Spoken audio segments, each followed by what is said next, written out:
we've got a gentleman. He is the Commissioner for Information in Kano State. He joins us this morning from our studios in Kano. That's Ibrahim Abdullahi Waya. Good morning. Thank you for joining us on the program today. Thank you very much for having me.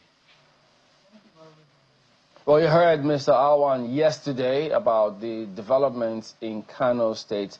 There are several aspects of what he said about the governor being at risk. In fact, the APC being at risk of losing Kano because the governor went to APC, but Kwankwaso is going to ADC, who backed him to become governor. Are you worried? I mean, isn't what he said true?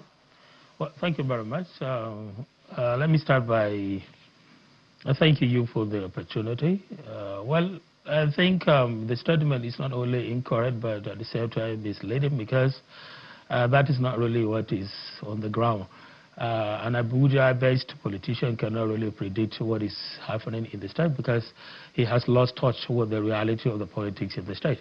What is really actually happening in the state is different from what some people are actually insinuating. As far as the Kano State politics is concerned, there are a lot of transformation that is going on, and a lot of things are actually changes are being effected now, and we are turning into a new dawn because we are now offering another political chapter in the state whereby Nigeria's own Kano citizen will be independent and will be the one to decide on fate, not any other person. The fate or the political fate of the state is not in any way now aligned with anybody. Rather, it is going to be within the collectivity of the interests of the Kano citizens. So whatever somebody is saying that just simply because somebody has defected from a party to another party, that will not really change anything, because the Kano citizens are all out now for change, and we are all out to have this change. This is going to be a history that we're going to be making in the political history of Kano.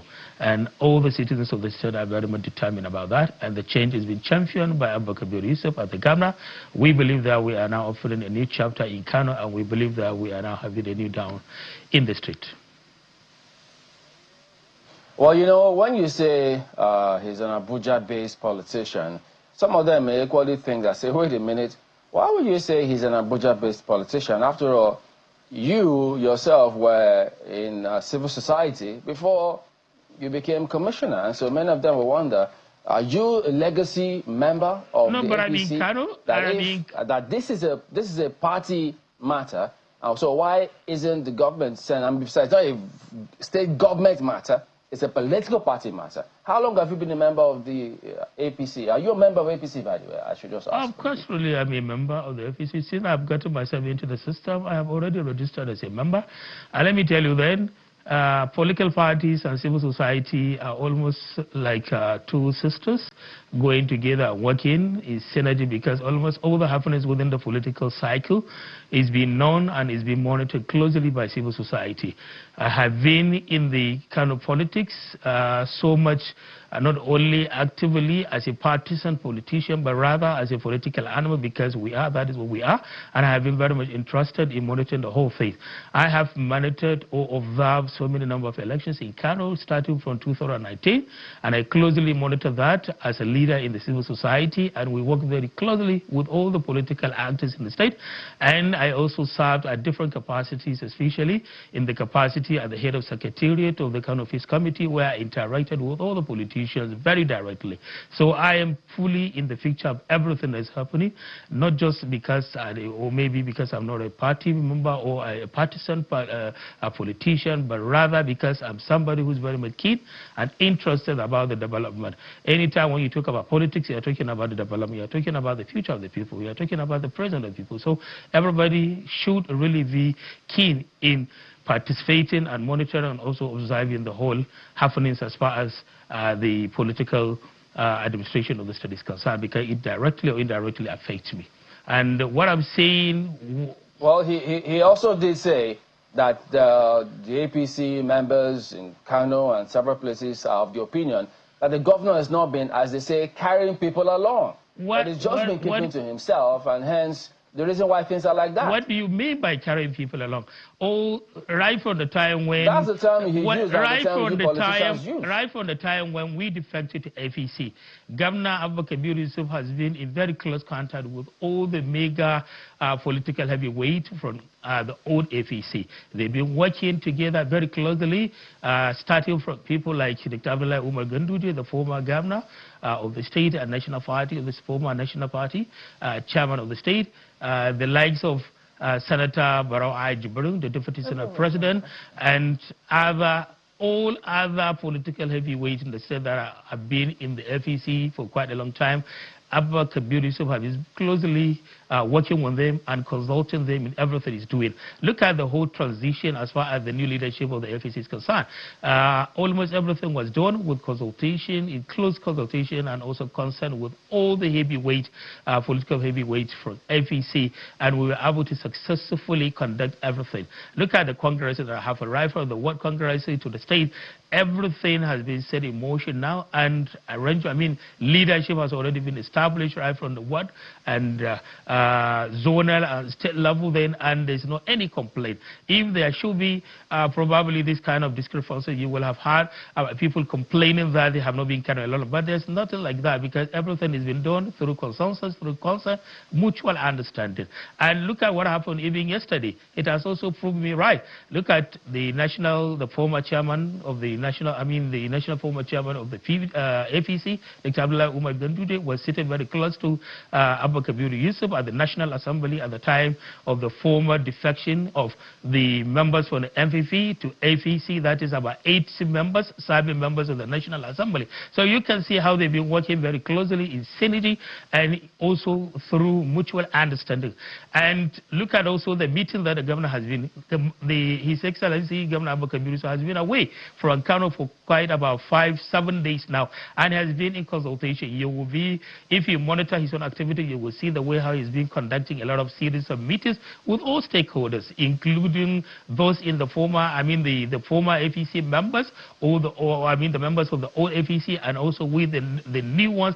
He has been in consultation with them, and he has been also. Comrade. So this is to tell you that they've been working in synergy, and there has never been any complaint. Now we are in the real transition. I think for a number of people, comrade, whilst we're not going to dispute this claim of them working together, for a number of people, the taste of the pudding, the results of their working together will be seen on election day. It will be seen in the outcome of what Kano produces for their party.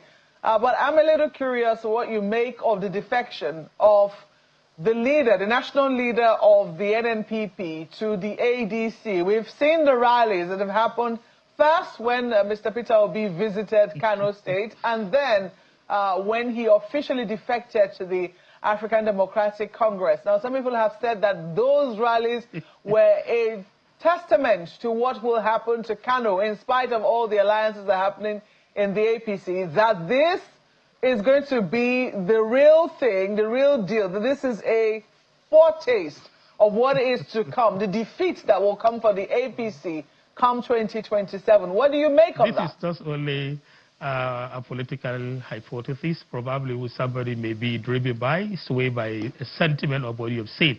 The crowd you have witnessed is just only a rented crowd. If you come to Kano, I can arrange this kind of crowd for you. If you tell me, or you provide the resources for me, I can arrange this kind of people for you there. It's just a matter of mobilizing people there.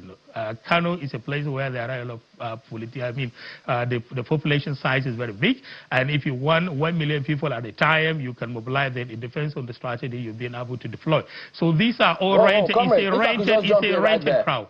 So that means that's what Governor Abba Yusuf too did when they had that kind of rally before. No. That's what happened. You rented the crowd. Ours is real. Look at what happened. Look at Juarez. Yours is real, but that Kwankwaso is not real. Excuse me.